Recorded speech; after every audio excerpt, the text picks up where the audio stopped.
Hi everyone, this is Shantae, K Shanteezy. Welcome to my analysis today. It is Saturday, June 13th, 2020. Happy Saturday to you all. I hope you guys had a wonderful Saturday. I am here.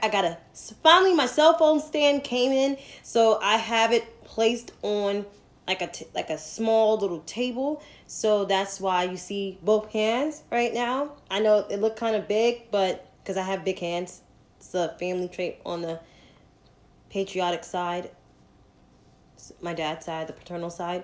But I'm here with my analysis today.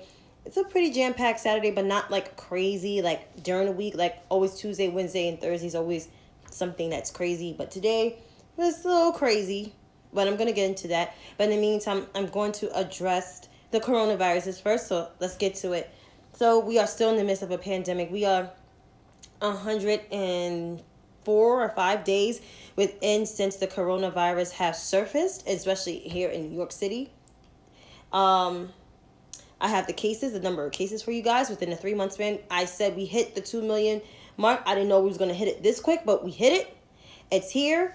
We are at 2,073,921 cases tested positive in this country of COVID. We are a third of the COVID cases within the whole entire world on the map, according to Johns Hopkins. The death toll is at 115 and 383,000. So we hit the over 100 mark in the last week of May, and the numbers have spiked up due to the reopening of some of the states. 23, I think, or now 25 states have reopened, and they have seen spikes in their cases. Well, all the states have reopened, but 23 of the 49 states have seen cases spike up of COVID-19. So, and due to reopening, and of course, a lot of these places don't have a lot of the testing capacity, which I'm not surprised that they have less testing than other states do, due to the leadership and just due to the national leadership on a national stage. So that's the main thing, right? So, and of course, who said there was no national testing, but we are one of the top, and I can tell you the other countries according to Johns Hopkins on where they're at. So Brazil has 850,000 and 1,400 cases. Russia has 519,458 cases. India has 303,993 cases. The UK has 295,828. Spain has 243,605. Italy has 236,651. So keep in mind, Spain and Italy saw a lot of rise in deaths. They did a national lockdown, and they just reopened. They saw some spikes, but it's not as crazy as here in the United States, where we relaxed our social distancing measures. Here in most states, they try to do it here where I live, but of course my city has not fully reopened, and I think it should remain slightly halfway closed until people know what social distancing means. So that's where we are in our country. In terms of the Como briefing, which I took a look of it, so he basically acknowledged that we are in day 105 since the coronavirus happened, and day 20 of the protesters. And a lot of protesters, I haven't heard anything crazy. I haven't heard anything demonstrable shocking. All I heard was it's been peaceful. No one has been locked up for looting, which looters have not exploited the movement and the protests. There hasn't been any rioting since some of the reforms has passed, but the people are still protesting, because I'm going to get to really what's going on, what just happened down in Atlanta, Georgia. But people are still protesting because people still want more change. People feel like certain things are not enough. The police is not fully defunded. To me, I feel like the police should be like 75% of it should be defunded, and there should not be that many cops on the street, right? Because we got more cops on the street than ever. We got more cops than we have more firefighters in New York City. So that's where we are. Also, he quoted Bernard Rustin, but he was a activist. I know about him. He was also LGBT too. Also, we are leading the way of different reforms, but I saw a video of what took so long, which I agree. Like, what took so long for New York State to put these reforms in after the deaths of Amadou Diallo, Sean Bell, and Eric Gardner? So, like, what took so long? And, it should never take this long to put reforms out. You shouldn't let unions run anything. No elections, no governors, no mayors, no nothing. They're just a damn union, right? Because that's what I see them as, a union, representing the workers. And the cops had got away, especially the ones down in New York City, had gotten away with too much murder. So I'm glad 50A has been repealed and all these disciplinary records are now public, like how teachers and firefighters and also other city workers records are now, and ACS workers too are now, their records are public. Police records will be public, and there needs to be more reforms. There needs to be also some firing happening, and unions to be broken up as well, because the unions are the problem. They have been the forefront problem, the main center of why we don't have police reforms, especially in New York City. You have the Patrick Lynches of the world, you have the Ed Mullins of the world, who are basically defending their officers from time to time, getting mad when their officers get hurt, but it's okay for innocent black men and brown men unarmed to be killed in the hands of the police and still working and getting paid. That makes no sense. In terms of the coronavirus, we are at reopening. Our testing, we testing 50,000 people per day and across the state. 35,000 of that 50,000 is here in New York City, because we are the largest city in the state, of course. We're the main income source of the state, of course. In terms of testing, last week, we are at the 1% percentile in New York City, and it includes in boroughs such as the Bronx at 1.8, Brooklyn 1.8, Manhattan 1.2, Queens 2.0, Staten Island 1.7. So if you average those totals, you add those and divide those, we at 1.7. That's called the mean, which is our average. If you want to break it down in mathematic terms, you add those numbers up, you get your total number, you divide that, you have your range, and you get your mean, which is the average. That's what it is. Okay?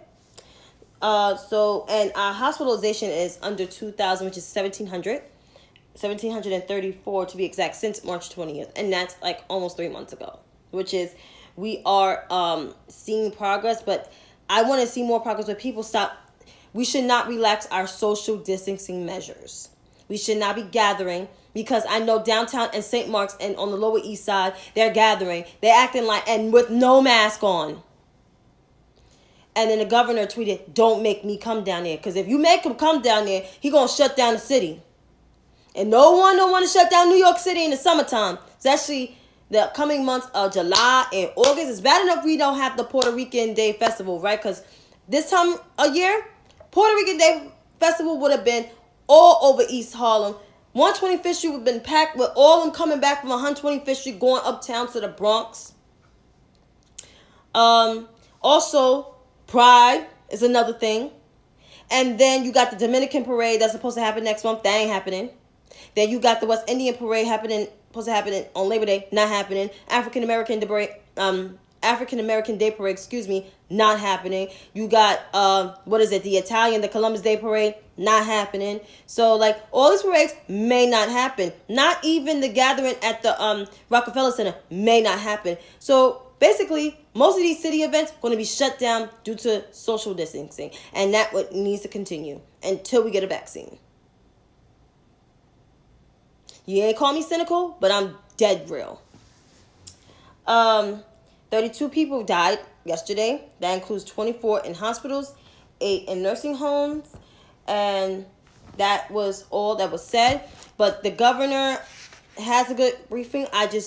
You could pass legislation, but doesn't mean protesters are going to stop protesting, because they're going to protest. You can't stop them from doing a peaceful protest. They're going to protest because more stuff keeps happening, and this is why protests needs to happen. I think this protest is going to end when the federal level put more criminal justice reforms in, when these guys actually are sentenced to jail for George Floyd's murder, when half of these people, when Breonna Taylor's murderers actually get charged and be put to trial and get arrested. And the same for Ahmaud Arbery's.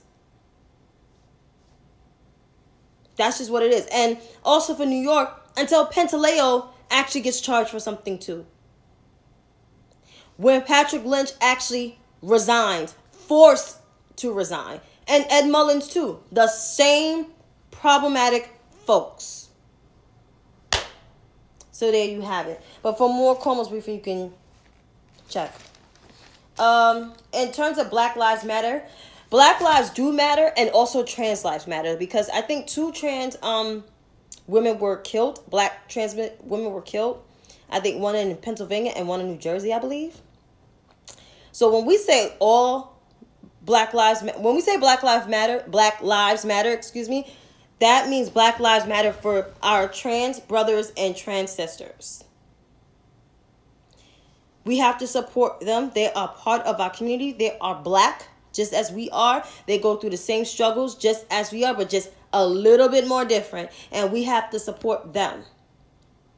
So when I say Black Lives Matter, I mean Black trans lives matter as well. That means our lives just matter, not just only in criminal justice. Our lives matter at the job, with our pay, with our housing, with our mortgages, with our education, with healthcare system, with our social services system, homelessness. We got to address that, because Black and brown people are homeless by a disproportionate rate.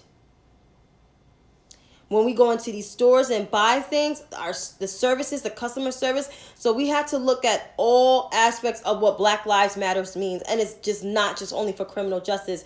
And one of the founders have said that it's not just about criminal justice. So when you hear the conservative and the far right talking about, oh, all lives should matter, that's a code language for racism. Because you're saying Black lives do not matter. You're not taking our lives seriously. Some of these major companies like Nike, Indeed, I believe Vaseline, well, because my mother showed me the logo, Vaseline changed their logo to stand in solidarity with Black Lives Matter movement. That's what it is about. So when we talk about Black Lives Matter, we just not just talking about it from a criminal justice reform. We're talking about just an all spectrum around. So that's what that movement means, and that's what it means personally to me as an African American woman. And speaking of our lives matter, our Black Lives Matter, Rayshard Brooks of Atlanta, Georgia, he was 27 years old. He was fatally shot by the cops. And he was actually at a Wendy's at a drive-thru. I think he was asleep. I don't know if he was intoxicated. I don't know the whole story behind it. But what I do know is he wasn't harming anybody. He was technically minding his own business, just asleep. I guess somebody at Wendy's decided they dispatched the police because they feel like they was complaining. Don't know what you're complaining about. The dude ain't bothering you. So they went and they basically gave him I think it was like a drug kind of like test, like a test to see if he was intoxicated or not. I don't know. I forgot what the name of the test is called, but somebody could tell me. That would be great. And they realized he failed the test. And so they tried to arrest him, but he was like, what are you arresting me for? Because he was just asleep. And then so when they arrested him, I think they were forceful on him. And you can see the video for yourself. And he was basically trying to get him off of him because, like, he was just sleeping in his damn car. Like, that's what he was just doing. He was just sleeping in his car. And then they thought that he was armed, but the boy wasn't armed. He wasn't armed at all. Yeah, he was in his car passed out. He was asleep. Like anybody else. Like, we can't be black and we can't sleep. It's bad enough we can't be black and be in our homes, in our bed with our man or our woman. Be black while jogging. Be black by selling Lucy's. Be black by just standing outside brushing your hair. Be black by taking out your wallet to show who you are at the store while you go into the store and get something. You can't be black while in custody, I guess. You can't be black playing video games in your home. Like, come on. Now you can't be black for sleeping in your goddamn car? Seriously? Come on.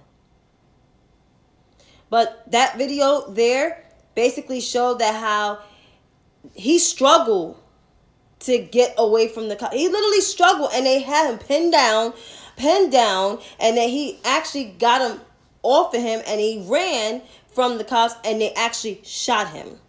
He died in the middle of surgery. So this was last night. So today, as protesters protested, the mayor basically called for the firing of the two officers, but the NAACP called for the resignation of the police chief, which is, her name was Erica Shields, and she actually resigned. So that tells you right then and there that since the murder of George Floyd, it has shifted. So the dynamic has shifted to the point where now that cops are being held accountable for all the dirty misdeeds. And you know what? I'm here for it. Bring it. Because they need to be held accountable. And since now these reforms passed in New York City, the next step is taking some of that, New York State taking some of that funding away from these police departments, either upstate New York and even definitely down here in New York City. And even from in Meadows with the protesters with and East and I think it was the East Meadows or Meadows.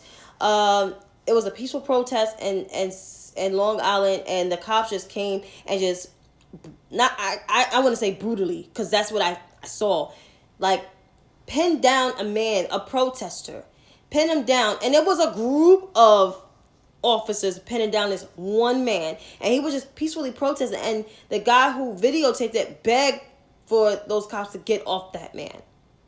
I'm not surprised that happened in Long Island, because Long Island is basically Trump loving area. He delivered a speech to the Long Island PD, the police in Long Island, basically telling them to they can use physical force on people, and I'm assuming that's unarmed black men and unarmed brown men. So pretty much Donald Trump gave the police the green light to do whatever. He basically emboldened these guys. They already was emboldened before he came in, but he just put more gasoline on the fire. That's what he did.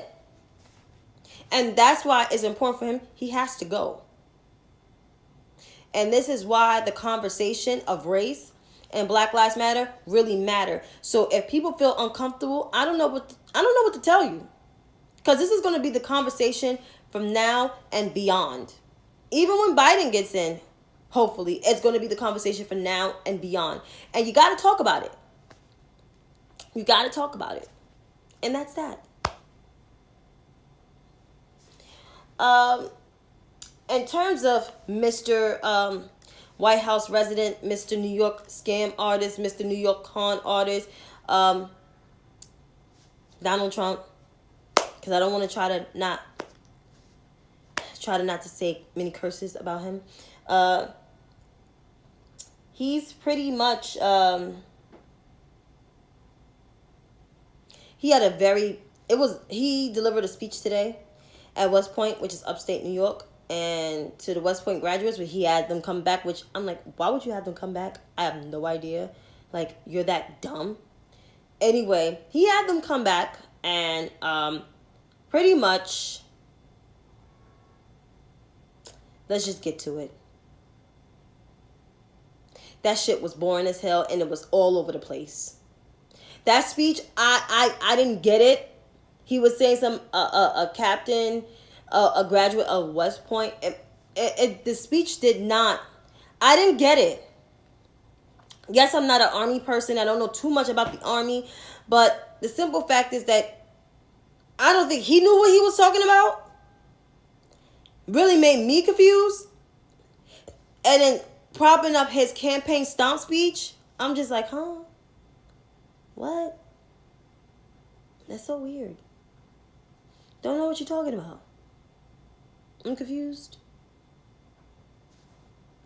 But it was that 30 minutes felt like it was way more, because it was just drifty, like that's how it felt. So that was all him, and he was promoting his birthday and the anniversary of the Army. Like, no one cares about your birthday. No one cares that you're turning 74. We don't care. We just want you out, gone, vamoose, leave. And on to something else, which I want to shift gears to something else. So I had read the definition of this thing, but I plan to read it again. Karen is a slang term for an entitled, obnoxious, middle-aged white woman, especially meme stereotype of having blonde hair, cut, asking to speak to your manager, to voice complaints or make demands, or even threaten to call the cops on you because you're painting a Black Lives Matter sign, or better yet, you were being called out for not wearing your mask in a store while getting food. Like, serious, what the hell is wrong with these Karens? Like, I'm so sick of these entitled white women, and they come all in shapes and all in different ages and all different hair colors, but they share one common goal, and that common goal is to be a self-obnoxious, entitled-ass brat, trying to get their way and trying to make demands. But guess what? It's 2020. It's a new year. It's a new day. Black Lives Matter. Brown people matter. LGBT is taking over the world. Nobody got time for you. Nobody got time for your demands and your entitlement. This is not your property. I know somebody in this property, or I'm not gonna wear my mask, so I'm gonna cough in your face. Like, who are you? Like, seriously, like, who are you? And one of these folks worked for Cornell, right here in the city, I think on the Upper East Side. She might lose her job behind coughing in somebody's face giving COVID. That's disgusting. And now that person got to go get a test because they had to look at your nasty ass. Even though getting the COVID test is free of charge if you go to CVS or Walgreens or something, but still, who wanted that? The whole point of the mask wearing from the CDC is to protect your face. And these people seem like they just didn't get it. I mean, she still seemed like they get it. And this other lady who got mad because you're painting Black Lives Matter is like, I'm not going to call the cops on you, but it's somebody's property. Like, you scared us having Black Lives Matter. Like, the whole point of this year and going forward is to make people to talk about race, make their ass feel uncomfortable, because that's what the conversation is going to be. And I enjoy it, and I'm going to take it there further and beyond. And now that there are companies that are looking towards expanding their message on Black Lives Matter, maybe it's time for these folks to wake up, because it's a new day and it's a new dawn. And I'm going to leave it as this. It's a new day, it's a new dawn. We're living in a new society. But make sure this is why you vote, and this is why elections matter.